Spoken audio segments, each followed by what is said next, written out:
inside होगा ना और इनका चार्ज इन लोग का 3600 ये सब ऑस्मोटिक प्रेशर क्या होता है बच्चे, इसका मतलब होता है ऑस्मो रेगुलेशन। ये पहले इसको समझ लेते हैं फिर इसको लिखते हैं। ऑस्मोटिक प्रेशर का मतलब क्या होगा बच्चों, मैंने कभी पढ़ा, थोड़ी देर पहले ही पढ़ाया था कि बच्चों एक सेल है, ये किसी एक कंटेनर के अंदर रखा हुआ, ठीक है बच्चों। ये एक सेल है, सेल के बाहर एक सेमी परमेबल मेम्ब्रेन है जो कि सेल वॉल है। इसके अगर बाहर से पानी अंदर जाता है, ठीक है, बाहर से पानी अगर अंदर जाता है तो ये क्या होगा, ये फूल जाएगा, ठीक है, ये फैल जाएगा, कुछ इस तरीके से फैल जाएगा, ठीक है। पानी जाने के बाद कुछ इस तरीके से सेल फैल जाता है। अब जैसे ही पानी अंदर जाएगा ये सेल फैलेगा, इसका मतलब इसके अंदर जो वैक्यूल है जो कि एक्स्ट्रा चीजों को स्टोर करता है, ये भी फैल जाएगा, इसका एरिया भी बढ़ जाएगा, है ना। तो कहीं ना कहीं जो बाहर से पानी आ रहा है उसको स्टोर कौन करेगा, स्टोर करने की कोशिश करेगा वैक्यूल, ठीक है। दूसरी बात, इन केस अगर देखो दूसरे केस की बात करें, अच्छा इस तरह के ऑस्मोसिस को कौन सा ऑस्मोसिस कहते हैं, मैंने 3 तरह का ऑस्मोसिस सिखाया है। हाइपोटोनिक।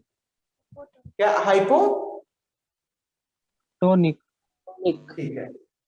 दूसरा बच्चों आगे बढ़ते हैं, ध्यान से देखना, एक सेल है मेरे पास, ठीक है, इसके अंदर क्या होता है बच्चों कि बाहर से आने की कोशिश कर रहा है लेकिन आ नहीं पा रहा है क्योंकि अंदर का प्रेशर, अंदर वाटर का कंसंट्रेशन ज्यादा है। तो क्या होगा उस केस में, पानी यहां से बाहर निकले, पानी अंदर से बाहर निकले और पानी अंदर से बाहर निकलेगा, अंदर से बाहर निकलेगा। बेसिकली पानी कहां से निकलेगा, तो वैक्यूल्स के अंदर से निकलेगा, ये जो वैक्यूल्स अंदर प्रेजेंट है इसके अंदर से बाहर निकलेगा। इस प्रोसेस को हम लोग कौन सा, हाइपरटोनिक। हाइपोटोनिक। इसमें सेल श्रिंक होगा या फैलेगा, श्रिंक होगा। बिल्कुल बच्चे श्रिंक हो जाएगा। इस वैक्यूल्स में से एक्चुअली पानी कहां से निकलने की कोशिश कर रहा है, वैक्यूल से। एक्चुअली पानी कहां को जा रहा है, तो वैक्यूल्स में जा रहा है, ठीक है। सेल के अंदर तो आता ही है, सेल मेम्ब्रेन के अंदर तो आता ही है। सेल मेम्ब्रेन के अंदर आने के बाद अगर एक्स्ट्रा पानी हो जाता है तो उसको कौन खींच लेता है, वैक्यूल्स, ठीक है, और वैक्यूल्स अपने आप को बड़ा कर लेता है, ठीक है। सेल के अंदर एक्स्ट्रा पानी है तो वो ये ले चुका है, अगर इसको पानी निकालना है तो ये क्या करेगा, पानी को बाहर फेंकेगा। अब पानी बाहर फेंकेगा तो इसका साइज घटेगा, इसके साथ साथ सेल का भी साइज घटेगा। तो इस हिसाब से ये प्रेशर मेंटेन करने का काम कर जब रहा है। बाथिंग लेते हैं तो फ्रेश महसूस करते हैं। हाँ बोलो सर, इसीलिए जब हम लोग बाथिंग लेते हैं तो फ्रेश महसूस करते हैं। हाँ जी बिल्कुल एकदम ठीक है। तो ये सेल स्ट्रिंग हो गया, तो ये छोटा सा फंक्शन हो गया बच्चों। 2 फंक्शन मैंने इंपॉर्टेंट फंक्शन सिखा दिए कि सबसे पहले क्या हो गया बच्चों, ये एक्स्ट्रा सेलुलर वेस्ट को अपने अंदर स्टोर कर लेता है वैक्यूल्स। जो भी एक्स्ट्रा चीजें हैं, पानी जिसका एक्स्ट्रा होता है और भी चीजें एक्स्ट्रा होती है वो उसको अपने अंदर स्टोर कर लेता है और रिलीज करता है। तो तुम देख रहे हो कि बाहर पानी के साथ भी जो एक्स्ट्रा चीजें हैं वो रिलीज हो जाती है। ऑस्मोटिक प्रेशर मेंटेन करता है। इस ऑस्मोटिक प्रेशर को मेंटेन करने के प्रोसेस को हम लोग ऑस्मो रेगुलेशन भी बोलते हैं। ऑस्मो रेगुलेशन, इसको पॉइंट बना के लिख लो, व्हाट इज ऑस्मो रेगुलेशन। इसको पॉइंट बना के हम लोग लिख लेंगे व्हाट इज ऑस्मो रेगुलेशन। इस डायग्राम को अगर बनाइएगा तो बनाइए, note osmoregulation, osmoregulation, osmoregulation, ठीक है। ऑस्मो रेगुलेशन कौन सा प्रोसेस है बच्चों, it is the process of maintaining osmotic pressure inside the cell with the help of vacuoles. तो इसको हम लोग लिख लेंगे, it is the process, it is, ये वैक्यूल्स इंपॉर्टेंट है, इसका फंक्शन इंपॉर्टेंट है, ये तीनों बात लिखिएगा। It is the process of maintaining, it is the process of maintaining osmotic pressure, osmotic pressure, osmotic pressure inside the cell, osmotic pressure inside the cell, inside the cell with the help of vacuoles, with the help of vacuoles. चलो बच्चे, vacuoles तो एक बच्चे ने पूछा, उसका doubt मैंने clear कर दिया। और किसी का कोई बायोलॉजी में डाउट है बच्चों तो पूछो। बच्चों इसका रिवीजन हम एक बार और कराएंगे और वो हम लोग 12-13 तारीख के आसपास करेंगे, ठीक है ना। अब हम इसके बाद नया चैप्टर स्टार्ट करेंगे बायोलॉजी में, क्योंकि हम लोग के पास टाइम अभी बहुत है और रिवीजन करवाएंगे। मिले अगर ऑफलाइन क्लास स्टार्ट हो गया तो रिवीजन दोबारा करवाएंगे। तो मेरे हिसाब से अब टाइम वेस्ट नहीं करेंगे, हम लोग अगले क्लास में टिश्यू स्टार्ट कर देंगे, ठीक है ना। तो बच्चे और कोई डाउट है तो पूछ सकते हो, नहीं तो हम लोग केमिस्ट्री शुरू करेंगे। सर फिजिक्स में इनर्शिया का डेफिनेशन एक एक करके बोलो। फिजिक्स में डेरिवेशन बोलो। Sir inertia plasmolysis. आवाज किसी का नहीं आया ढंग से, फिर से बोलो। सबसे पहले सर एक बच्ची फिजिक्स में बोलेगी। इनर्शिया। हाँ फिजिक्स में बच्चे इनर्शिया तक आ जाएगा, second law sir of motion तक आ ग्राफिकली जाएगा। डेरिवेशन बस। सर इनर्शिया फिर से एक बार बता दीजिएगा। इनर्शिया फिर से आपको बताना है, सर ठीक है? प्लाज्मोलाइसिस के बारे में बताइए। हाँ बच्चे ठीक से जोर से बोलो। क्या क्या बच्चे? कौन? प्लाज्मोलाइसिस। प्लाज्मोलाइसिस के बारे में हम लोग डिस्कस कर लेते हैं। देखो बच्चे, plasmolysis is nothing but plasma के अंदर बाहर जो चीजें होती हैं उसको हम लोग प्लाज्मोलाइसिस कहते हैं। चलिए इसको भी अभी डिस्कस कर ही लेंगे। इसके बाद इनर्शिया बताना है, प्लाज्मोलाइसिस बताना है, और किसी को कुछ पूछना है तो बोलो, टॉपिक्स बोल दो। Lysosome sir. बता दीजिए। क्या बच्चा? लाइसोसोम। लाइसोसोम्स दोबारा बता दें।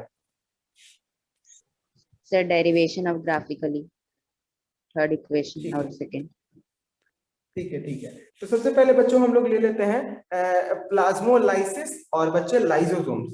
तो शुरू करते हैं लाइसोसोम से। लाइसोसोम एक इंपॉर्टेंट टॉपिक है, लाइसोसोम, उससे हम लोग शुरू करते हैं। लाइसोसोम्स बच्चे सुसाइडल बैग है, ये काफी इंपॉर्टेंट रोल प्ले करता है हमारे सेल्स के अंदर। हमको हमारे सेल्स को मेंटेन करने में, हमारा सेल अगर कुछ डैमेज हो जाता है तो उसको मेंटेन करने में काफी हेल्प करता है। लाइसोसोम कुछ डाइजेस्टिव एंजाइम से क्रिएट करता है, जहां पे अगर हमारा कोई सेल डैमेज हो गया है तो वहां पे, जैसे कि देखो सपोज इसको मैं स्क्रीनशॉट लेना है तो ले सकते हो आप लोग। स्क्रीनशॉट अगर लेना है तो ले लो, मैं इसको मिटा रहा हूं। फटाक से स्क्रीनशॉट लीजिए बच्चों। आई होप ले लिया होगा आप लोगों ने।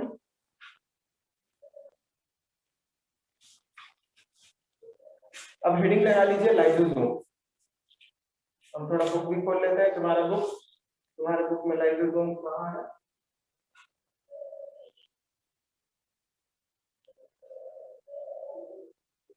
इस टाइम का बुक मेरे पास आ गया है तो कोई दिक्कत नहीं हो। होमवर्क लिख लो। हाँ होमवर्क लिख लो तो बच्चे सबके पास, जिसके पास इस टाइम का बुक है ना वो होमवर्क लिख लीजिए, और जिसके पास नहीं है वो हम पीडीएफ भेज देंगे उसको। तो बच्चे जिस सारे बच्चे, अभी कुछ बच्चे इस टाइम का बुक अपने पास रखे हुए हैं तो वो पेज नंबर 98 खोलिए। तो 98 में बच्चों कुछ इस तरीके का है। Yes sir. हाँ तो सुनो ना, तुम लोग कर लोगे, इसको करके कंप्लीट करके थोड़ा सा याद करने का कोशिश करोगे, और इन सभी टॉपिक्स में जो क्वेश्चन नहीं बनेगा तुम लोगों से, या फिर जो क्वेश्चन में डाउट रहेगा उस क्वेश्चन को टिक करके रखो। तो साइड में होमवर्क हम लिख दे रहे हैं आज का होमवर्क। और कल संडे है तो आप आसानी से सारा काम कर सकते हो। ध्यान देना बायोलॉजी पे। सर इस चंद का बुक नहीं है। पीडीएफ भेज देंगे बाबू, पीडीएफ भेज देंगे, और भेजा दिया मैंने। उस मैसेज को तुम स्टार करके सेव कर लो। सर उसमें सिर्फ फिजिक्स का है। फिजिक्स का ठीक है। फिजिक्स बायोलॉजी का आज हम भेज देंगे। बायोलॉजी का हम आज भेज रहे हैं बच्चों। SW लिख लो, डू क्वेश्चंस, क्योंकि चैप्टर खत्म हो गया है तो आप क्वेश्चंस करना शुरू कर दीजिए। Do questions of page number बच्चों है हमारा 98, 99, 98, 99 एंड 100। यहां तक मेरा होमवर्क है। अगर आपको इससे ज्यादा हो पाता है तो आप इससे ज्यादा भी कर लीजिए। कोशिश करिए पूरा बुक खत्म करने की, ठीक है ना। कोशिश करिए बुक नहीं है मेरे पास। बुक नहीं है तो पीडीएफ भेज देंगे बाबू। और तुम्हारे पास कौन सा बुक है? बायोलॉजी का जो भी बुक है ना तुम्हारे पास, सब बुक वैलिड है। एस चांद ज्यादातर लोग अपने पास रखते हैं, इसीलिए हम ये एस चांद ले लिया है, ठीक है ना। ज्यादातर अब तुम्हारे पास अगर दिनेश का है वो भी चलेगा, तुम्हारे पास अगर सृजन का है वो भी चलेगा, है ना, ये सारे सर बुक्स सर तुमको चलेगा। सर देख लीजिए सर, सर ट्रू फॉल्स तो सर बुक ही में बनाना है। हाँ, कॉपी में कुछ नहीं बनाना है, ये जो हम दे रहे हैं बुक ही में बनाओगे, ज्यादा मेहनत पेज नहीं नंबर करोगे। कौन सा था? पेज नंबर यहाँ लिख दिए 98, 99, 100। ध्यान देना बच्चे, तुमको जो चीज बुक में बन रहा है उसको बुक ही में बनाओ, कॉपी में बनाने का जरूरत नहीं है। कॉपी में हम सफिशिएंट नोट दिखा दिए हैं, जरूरत से थोड़ा सर ज्यादा ही दिखा दिए। सर बुक ठीक है। देख लीजिए एक बार।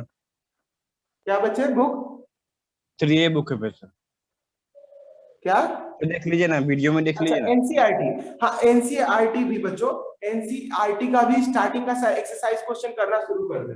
दूसरा homework, this is the first homework. Second book, ये एस चांद तो इंपॉर्टेंट है ही, एस चांद से भी ज्यादा जो बुक इंपॉर्टेंट है वो है एनसीईआरटी। तो लिख लीजिएगा एनसीईआरटी का question, do the exercise questions, exercise questions, do the exercise question. कल संडे है, तुम्हारे पास सफिशिएंट टाइम है करने। Do the exercise question of chapter 7 NCERT, NCERT, NCERT का ये होमवर्क हो गया, एस चांद का होमवर्क ये हो गया। सर और जो बहुत सारे न्यूक्लियस का स्टडी करता है उसको क्या कहते हैं? क्या बच्चे? जो न्यूक्लियस का स्टडी करता है। जो न्यूक्लियस का स्टडी करता है बच्चों, न्यूक्लियो बायोलॉजिस्ट भी कह सकते हैं, न्यूक्लियो बायोलॉजिस्ट, और उसका कोई एक स्पेशल टर्म भी होगा। ऐसे हम लोग नॉर्मली अगर नहीं जानते हैं तो न्यूक्लियो बायोलॉजिस्ट भी कह सकते हैं। जैसे कि जो सेल की स्टडी करता है उसको हम लोग सेल बायोलॉजिस्ट बोलते हैं, उसी तरीके से जो न्यूक्लियस की स्टडी करता है उसको न्यूक्लियो बायोलॉजिस्ट भी बोलते हैं। कैरियोलॉजी, हाँ बोलो। कैरियोलॉजी। चलो, तो कैरियोलॉजी लिख सकते हो अगर कैरियोलॉजी है तो, लेकिन न्यूक्लियो तुम्हारे हिसाब से, तुम्हारे क्लास के लेवल के हिसाब से, तुम्हारे क्लास के लेवल के हिसाब से न्यूक्लियो बायोलॉजिस्ट बच्चों को आसानी से समझ में आएगा। ठीक है ना। हम लोग बात कर रहे थे लाइसोसोम्स का। बच्चे लाइसोसोम एक सुसाइडल बैग है, शुरू करना है धीरे धीरे, आपको लेके चल रहा है, सबको धीरे धीरे लेके चल रहा है। लाइसोसोम्स द सुसाइडल बैग, काफी फेमस है ये अपने इस नाम से, सुसाइडल बैग, सुसाइडल बैग। ठीक है बच्चे, देखना हम लोग लाइसोसोम्स के बारे में तुम जान रहे हो कि एक सेल ऑर्गेनेल है जो कहाँ प्रेजेंट होता है, न्यूक्लियर मेम्ब्रेन और सेल मेम्ब्रेन, न्यूक्लियर मेम्ब्रेन और सेल मेम्ब्रेन के बीच में, मतलब साइटोप्लाज्म में। आगे बढ़ते हैं बच्चों, तो हम लोग बात करेंगे कि इसको सुसाइडल बैग नाम क्यों मिला, इस बैग को सुसाइडल बैग क्यों कहा। बच्चों अगर सेल के अंदर लाइसोसोम्स यहाँ कुछ प्रेजेंट, तो ये क्या करेगा बच्चों? सर लाइसोसोम का फॉर्मेशन कैसे होता है? एक मिनट बता रहे हैं, माइक लगा ही लेते हैं, मेरा माइक का बैटरी डाउन, ठीक है ना, फिर सबका आवाज मेरे पास आए। सर लाइसोसोम का फॉर्मेशन तो ईआर ही करता है ना, उसके बाद एक वो मिनट, गोल्गी एक मिनट। अपैरेटस के पास। हेलो, चल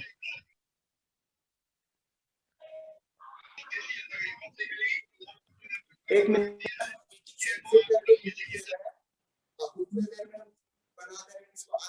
सर आवाज नहीं आ रहा है। तो आवाज नहीं आ रहा है।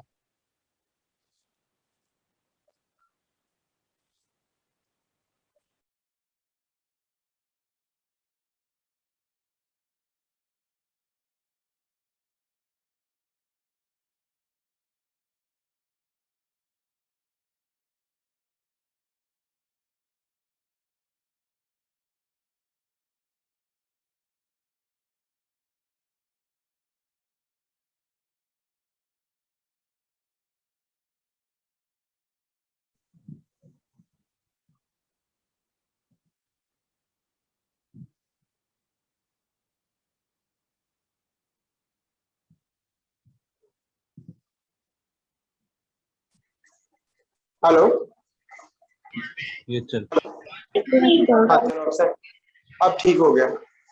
अब तुम लोग जो बोलोगे हमको क्लियरली सुनाई देगा।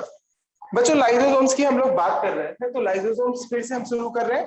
लाइसोसोम्स एक्चुअली बच्चों, लाइसोसोम सुसाइडल बैग कहलाता है, ठीक है। ये लाइसोसोम्स एक्चुअली बनता कैसे है बच्चों, इसकी बात करें बच्चों, तो ये बनता है किससे, आप ही लोग अभी बता रहे थे, बताइए आप ही लोग कैसे बनता है ये।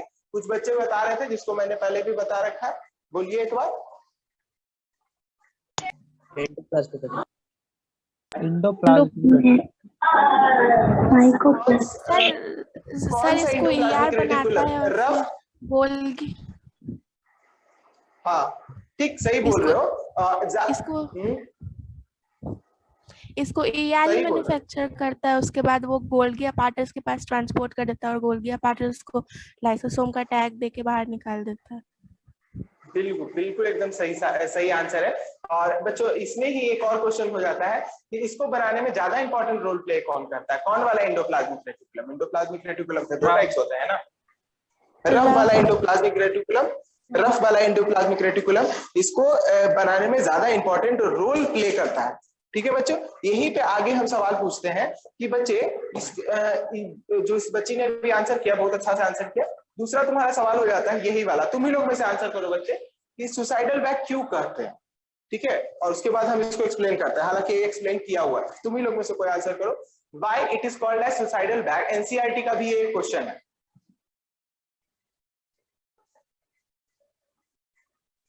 सर जब भी कोई सेल सर का क्योंकि ये ऑर्गेनिज्म अपने सेल्स को किल कर देता है। और तो अच्छा, उसमें से और दूसरा आंसर एक और बच्चा बोल रहा था। सर जब भी कोई सेल का ऑर्गेनिज्म डैमेज होता है या सेल डैमेज होता है उसको ये डाइजेस्ट कर जाता है।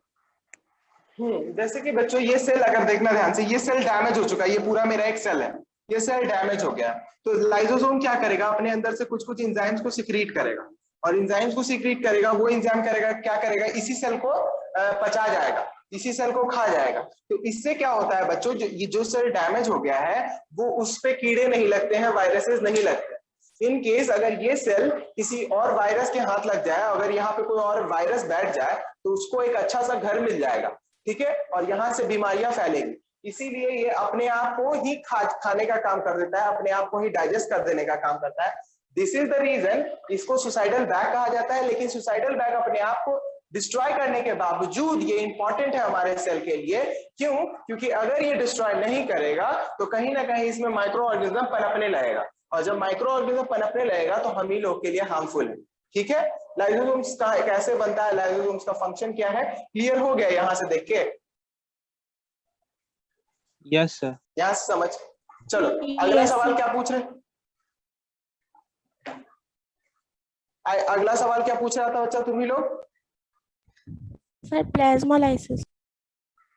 चलो बच्चे प्लाज्मोलाइसिस के बारे में भी डिस्कस कर लेते हैं, ठीक है, बचा हुआ टॉपिक प्लाज्मोलाइसिस। अगर किसी को पता है तो उसके बारे में हम लोग को, मुझे कोई बताओ प्लाज्मोलाइसिस, नहीं तो फिर तो हम एक्सप्लेन करेंगे। No one knows about plasmolysis, what is plasmolysis? Osmosis के दौरान जब प्लांट सेल लूज करता है वाटर को तो सेल श्रिंक हो जाता है, उसी को कहते हैं प्लाज्मोलाइसिस। ठीक है, तो प्लाज्मोलाइसिस कहाँ रिलेट कर रहा है? हाइपरटोनिक। ठीक है बच्चे, फिर से इसको समझो, और किसी के पास आंसर है तो बोल सकते हैं, however it is the perfect answer. What is plasmolysis? Repeat another students, कोई और स्टूडेंट्स का आंसर कीजिए, अच्छे से पढ़ रहे हो तुम लोग, गुड, लेट्स मूव। चलो बच्चे, जैसा कि बच्ची ने बताया कि क्या होता है प्लांट सेल्स, सबसे पहले प्लांट सेल्स के बारे में हम लोग बात करते हैं। अब उसमें सबसे पहले तुमको पता है कि वाटर लॉस होता है। अगर बचपन की बात करें तो वाटर लॉस को हम लोग नाम देते थे ट्रांसपीरेशन, ठीक है ना, जो कि लीफ से लॉस होता था। लेकिन यहाँ पे बच्चों प्लाज्मोलाइसिस, प्लाज्मा सेल से लॉस हो रहा है वाटर, ठीक है, और वहां पे यहाँ पे ऑस्मोसिस का इंपॉर्टेंट रोल है, ठीक है। और जो ऑस्मोसिस होने के बाद जो वाटर रिलीज हो रहा है उस प्रोसेस को, इसको प्लाज्मोलाइसिस कहा जा रहा है। लेट्स क्लियर है यहाँ तक, कोई दिक्कत? लेट्स मूव फर्दर बच्चों। प्लाज्मोलाइसिस प्लांट सेल में टर्म देते हैं ना? प्लांट सेल में, हाँ, प्लांट सेल पे बड़े पैमाने पे होता है। क्यों बच्चे? क्योंकि प्लांट सेल में ट्रांसपीरेशन बहुत ज्यादा बड़े पैमाने पे होता है, वहां लीफ बहुत ज्यादा होता है। हाउएवर हमारे सेल्स में बहुत माइन्यूट स्तर पे होता है, इसीलिए ज्यादा हम लोग कंसीडर करते हैं कि इसको प्लांट सेल में हम लोग इसको ज्यादा कंसीडर करते हैं, प्लांट सेल में हम लोग ज्यादा पढ़ते हैं। हमारे यहाँ बच्चों हमारे सेल्स में ये कम होता है, ना के बराबर हो जाता है। हाउएवर होता है बहुत माइन्यूट लेवल पे। आगे बोलो। चलो अगला डाउट क्या था बच्चों?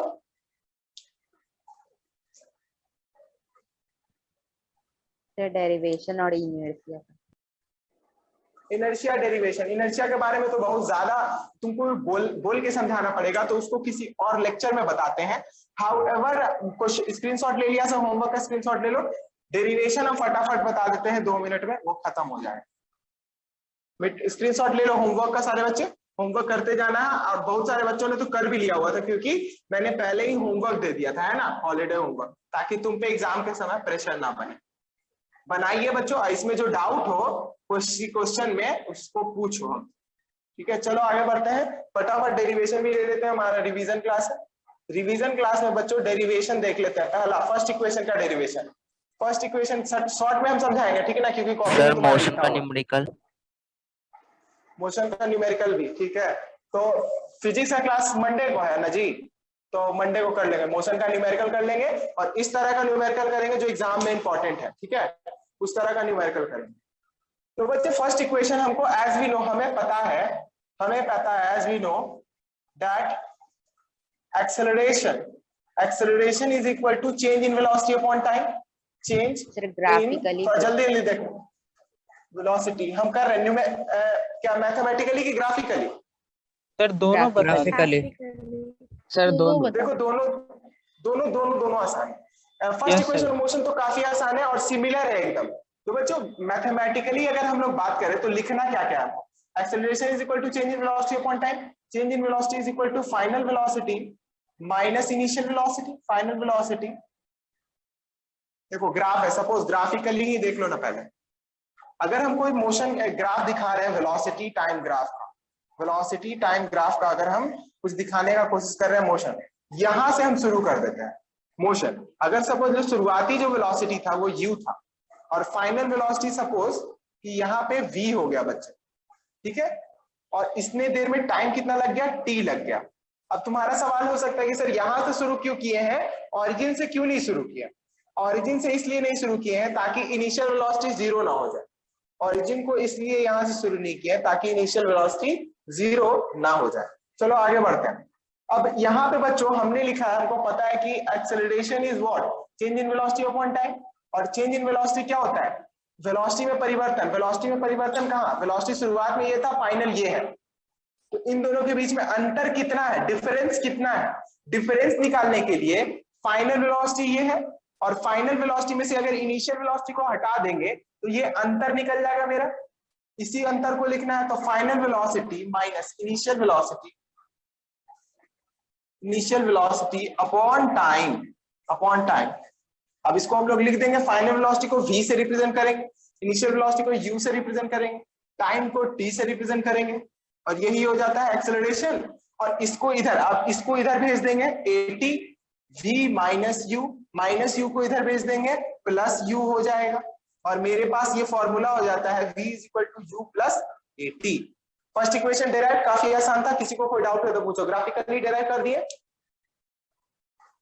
No sir. रिप्लाई करो, कोई दिक्कत नहीं है। Yes, sir. और मैथमेटिकली भी ऐसे ही प्रूव करना है, सिर्फ उसमें ग्राफ नहीं बनाना है बस।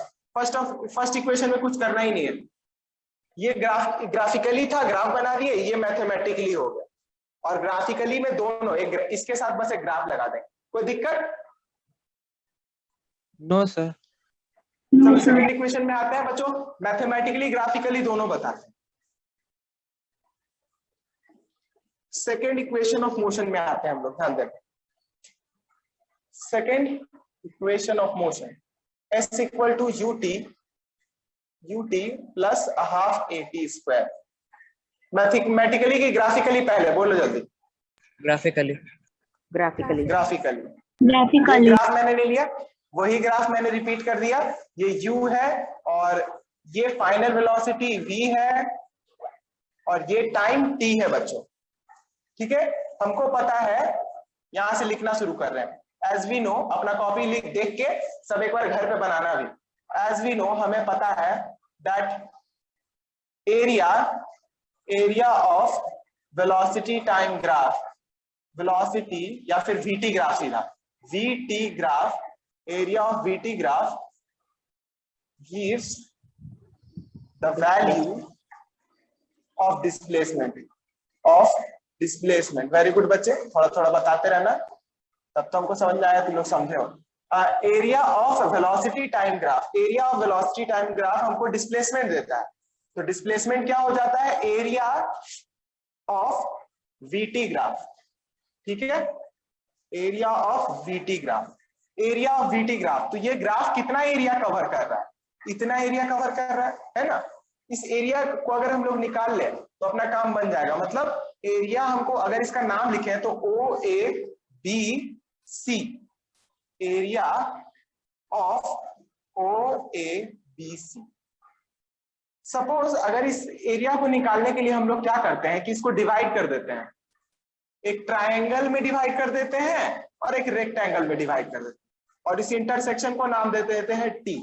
तो इसको हम लोग लिख सकते हैं area of triangle A D B या फिर A B D plus area of rectangle O A D C, O A D C. यहां तक समझने में कोई दिक्कत हुआ है तो बोलना, बोलो समझ में आया तो यस सर बोल। Yes sir. Yes sir. ठीक है, गुड। एरिया ऑफ ट्रायंगल बच्चों देखना ध्यान से, एरिया ऑफ ट्रायंगल क्या हो जाएगा, half into base into height, base मेरा क्या है एडी, बेस इंटू हाइट क्या है मेरा बीडी। कोई दिक्कत है यहां तक?